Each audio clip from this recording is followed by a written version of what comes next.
Mbali na hayo, tunaarifiwa kwamba viongozi wa kidini na kisiasa katika kaunti ya Nandi wametoa wito kwa Wakenya hususan wanasiasa kuheshimu ofisi ya rais ili kudumisha amani na utulivu humu nchini.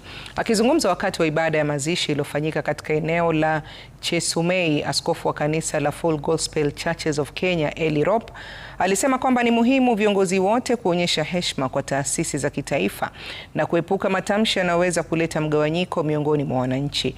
Kwa upande wake, gavana wa Nandi Stephen Sang alimkosoa aliyekuwa naibu rais Rigathi Gachagua kwa kueneza siasa za mgawanyiko. Heshimu ofisi ya baba, that family haipo. Hata kama baba ana degree ama hana degree, yeye ni baba. Kama hakuweza mambo mengine, yeye ni baba. Heshimu baba na umsaidie kwa maovu ama kwa matatizo ambayo ako nayo. Lakini kama nyumbani itakuwa ni kushinda kila kukicha, kuchoma nyumba, kuchoma mahindi, kuchoma store, kuiba ng'ombe, kufanya hilo yote, hiyo nyumba haitasimama.